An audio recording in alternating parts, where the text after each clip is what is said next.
Hello and welcome back to Visit Fylde Coast. I've got a little story to tell you today. And it all relates to this little plot of car park. It's a Southshore story, and if you've got a story of living, working or visiting or growing up at Southshore in Blackpool, you can send them in to Blackpool Council. There's a team at the Enterprise Centre where the old Lido was, and they're making an exhibition and a book, a special commemorative book, which is going to be on display next year, which is packed full of all your Southshore stories. So the drop-in is closed, it's been and gone. Late to the party as usual, but you can still send your stories in. I'll put the numbers underneath, but the number is 01253 477 147, or you can email info@blackpoolunlimited.com. So my Blackpool Southshore story, wow. I could still laugh every time I think about it, and it's got to be 40 years ago, if not more. So when I was a nipper,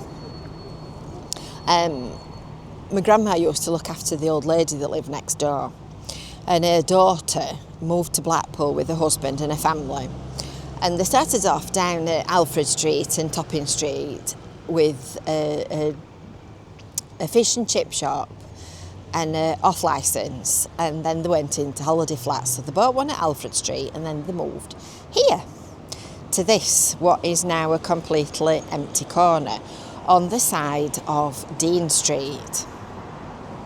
So, I mean, if I just swing this round,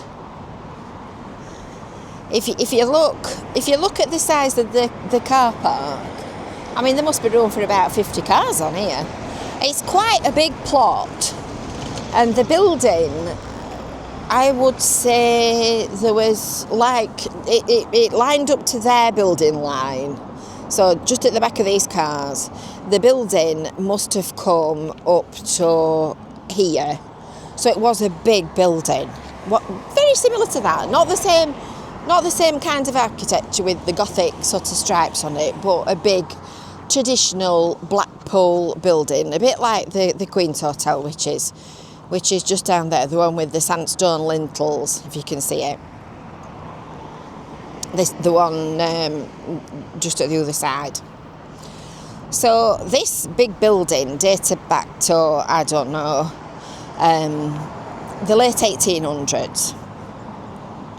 So it was what you might call a little bit in need of some serious refurbishment. Because Grandma had looked after this old lady, the daughter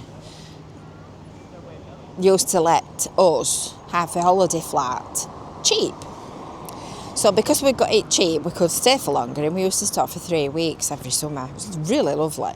I mean, I have really fond memories of growing up in Blackpool and spending, of course the sun always shone when you were a child, but I have really fond memories of spending all my summer days roaming around the back streets of Blackpool Southshore. But these flats were something else to be seen, to be believed.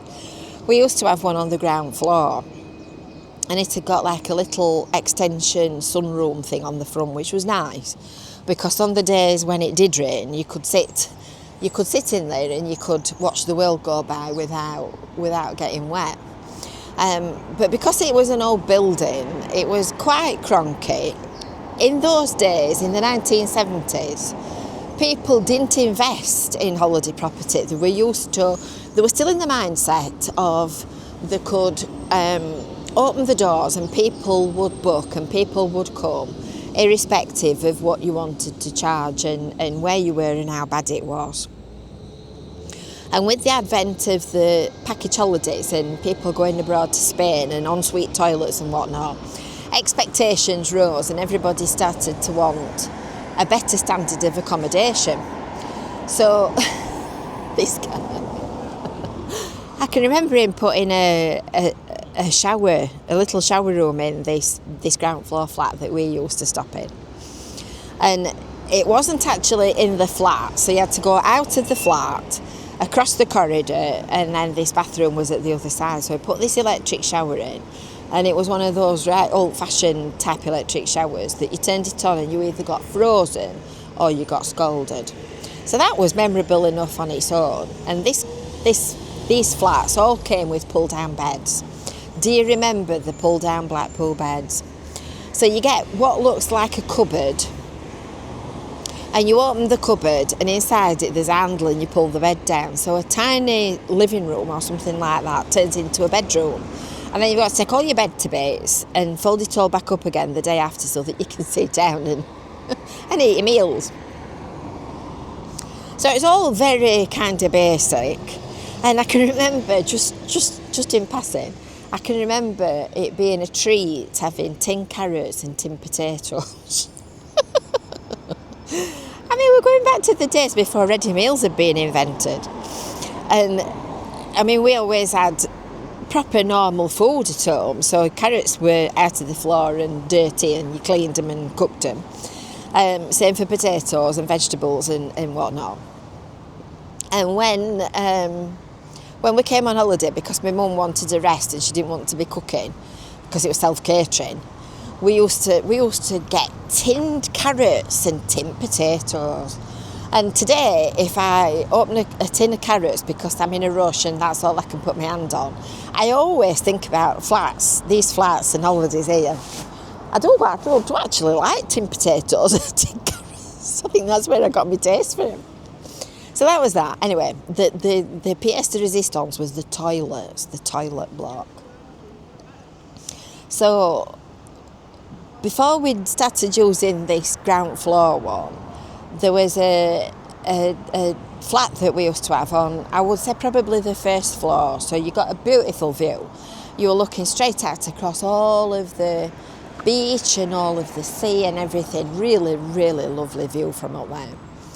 So, as I said, everybody had started going on holiday to Spain and what have you. So they were all wanting ensuite toilets and what have you. So this guy, he converted a bedroom into a toilet block. And it was just like going in public toilets. Well, like going in the Hounds Hill, in their public toilet block. So he got this bedroom and split it up into all these little cubicles and put a proper key on every door so that flat one could only get in flat one's toilet. So you'd literally got a toilet and a key. And then there's this room full of toilets. So if you wanted to go to the loo, you'd got your neighbours in flat 3, 4 and 5 all sat listening to you. Oh, they were horrible. And it had got those lights that are motion sensitive.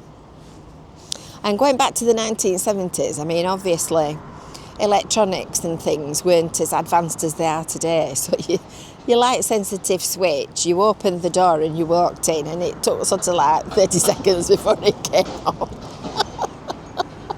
Oh, they were grim. Oh, they were grim. But yeah, I had some really happy times on this corner. And we used to, I'm going to swing it round again. We used to come to the Seagull's Nest for chips. They did the nicest chips that you've ever had in your life. They were gorgeous. And they used to have tea, 10 pence written on the roof, on the tiles. They've re-roofed it since then. So I used to just roam about. I used to just wander about and go down the back streets and go and see what I could find and what was happening, and used to wander around Bond Street. And I can remember there being a rock factory down one of these back streets. It must have been fairly near to where we stopped. And they used to have the back door open in summer because obviously they were warm. And I can remember standing there. Oh, that's quite nice. Looks at me. I can remember standing at the back door and just watching him rolling rock, and you've seen him doing it on television with the great big blobs of sugar, and making it into making it into rock and chopping it up and selling it. And then when they clocked me standing watching them, they would just make me go. I don't know why, because I used to just stand as quiet as a mouse next to the back door just watching. I've always been fascinated by factories and things. Some quite nice properties down here. It's a while since I came down Dean Street. I can remember walking past this church. I don't think I've ever been in this church. And I can remember wondering why there were so many churches. There seemed to be one on every corner.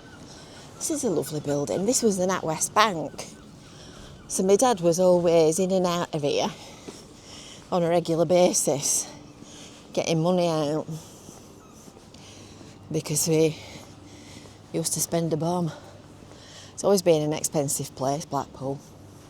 That was definitely the NatWest. I remember going in there ever so clearly. Ever so clearly. A lovely building. And that's Bond Street, which used to be a thriving, busy, bustling place, and just ram-packed with shops from one end to another. Always really busy. And now it's really quiet. The world has changed a lot.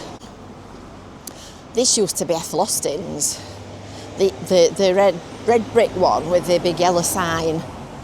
It used to be Ethel Austin's when we used to come.